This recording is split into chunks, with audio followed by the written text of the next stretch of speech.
Dans cette vidéo, on va voir l'erreur invisible que font beaucoup d'entrepreneurs en ligne, que j'ai moi-même faite, qui m'a fait stagner pendant plusieurs années à environ 500 à 600 000 euros par année.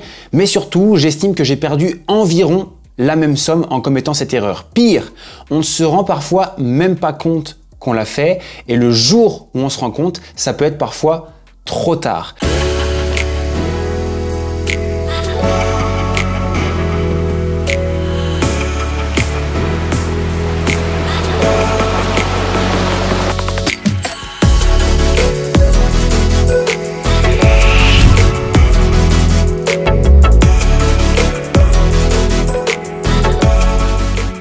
Bienvenue dans cette vidéo. Si tu ne me connais pas encore, je m'appelle Lohan, je suis fondateur de Level Up Trainer. C'est un programme d'accompagnement pour les coachs sportifs en ligne. On génère avec ce business-là chaque année plus d'1 million d'euros. Je suis également entrepreneur, je suis investisseur immobilier et j'ai créé cette chaîne YouTube pour partager des méthodes, aider d'autres entrepreneurs en ligne à développer leur activité, parce que beaucoup d'entrepreneurs galèrent, mais surtout n'obtiennent pas les résultats qu'ils veulent, et je ne veux surtout pas que tu sois l'un d'entre eux. Alors aujourd'hui, je voulais te parler de ce que j'appelle moi l'erreur invisible. C'est une erreur que j'ai commise par le passé, qui m'a déjà fait stagner au niveau de mon business, qui a empêché en fait son évolution, et surtout qui m'a, selon moi, coûté beaucoup d'argent, tout simplement parce que je ne la remarquais pas. Pour la petite histoire, pour mettre un petit peu de contexte, il y a 1 an maintenant, je décide de prendre un rendez-vous avec mon bras droit, donc Barbara, qui m'aide au quotidien dans mon activité, chez Level Up, etc., qui organise les équipes, les projets, etc., et qui veille au bon fonctionnement. Et je lui fais un constat extrêmement simple. Je lui dis, Barbara,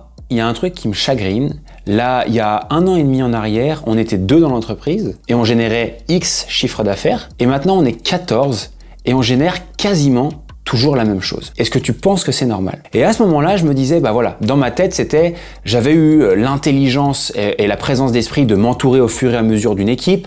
J'avais recruté des personnes au marketing, donc pour la gestion des campagnes de publicité, pour la création des copywriting au niveau de mes emails. J'avais également recruté des personnes à la vente, des conseillers, des vendeurs, un responsable vendeur, donc un responsable des closers. J'avais également des coachs dans mon programme. J'avais un responsable du succès client. J'avais un community manager, un monteur vidéo, un bras droit opérationnel, bref, beaucoup de monde dans mon activité. Et 1 an et demi plus tard, je me dis, tiens, c'est bizarre.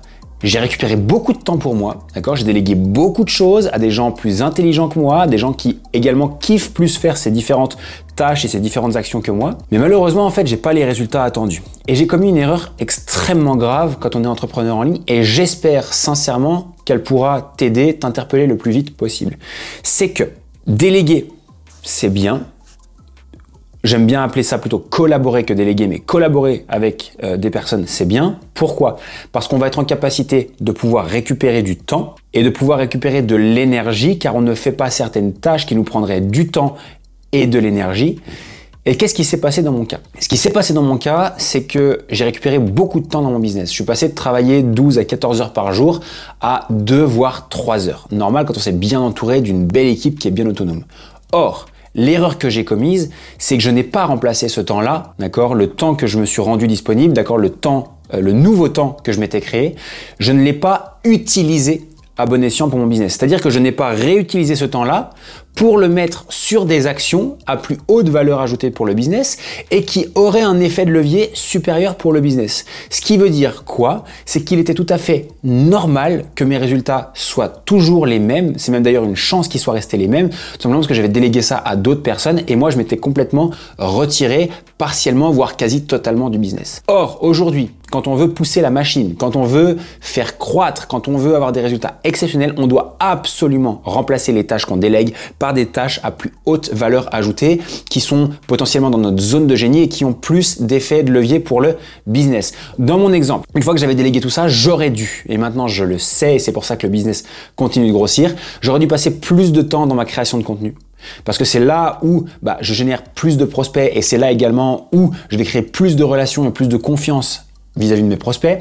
J'aurais dû passer plus de temps avec mon équipe de vente, car la vente est l'endroit principal où on peut créer le plus de levier dans son business, car si on optimise la vente, si on optimise son système de conversion au maximum, c'est ici où on a le plus de résultats, une plus grosse augmentation de chiffre d'affaires. Et j'aurais également dû passer plus de temps avec certains de mes clients pour simplement les aider à monter de programme en programme et les conserver sur le long terme. Bref, en tout cas, c'est mon analyse et c'est ce que moi je retire de mon propre business. Chaque business est différent et tu dois mesurer quelles sont tes forces, quelles sont tes faiblesses et quels sont les endroits où tu as le plus de levier à faire. Ça peut être au marketing, à la vente, ça peut être dans la livraison de tes offres. À toi de voir. Généralement, ça va toujours être autour du marketing et de la vente. Et surtout, si tu dois retenir un truc, c'est déléguer, c'est bien, collaborer, c'est génial, trouver une équipe de dingue, c'est génial et c'est exactement ce que j'ai.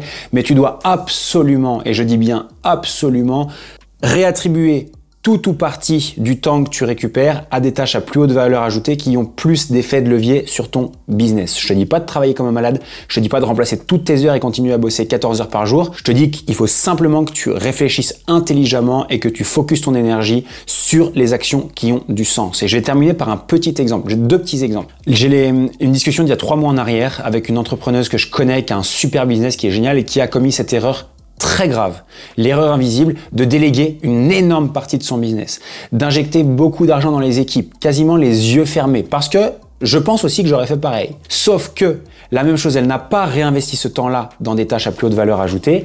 Elle a gardé ce temps pour elle, pour profiter un peu de la vie, voire beaucoup de la vie. Et qu'est-ce qui s'est passé? C'est qu'à un moment donné, dans son business, il y a eu une petite perte de momentum, une petite perte de chiffre d'affaires. Ses dépenses dans ses équipes, ses dépenses hebdomadaires, plus ses dépenses dans ses équipes, marketing et outils, etc. qu'il utilisait, en fait, sont venus, le chiffre d'affaires a tellement descendu qu'il est venu passer la ligne, d'accord, et passer en dessous des dépenses. Ça veut dire que ses dépenses lui coûtaient plus que ses rentrées, et ça sur un trimestre, voire un petit peu plus. Mais qu'est-ce qui se passe quand on est comme ça?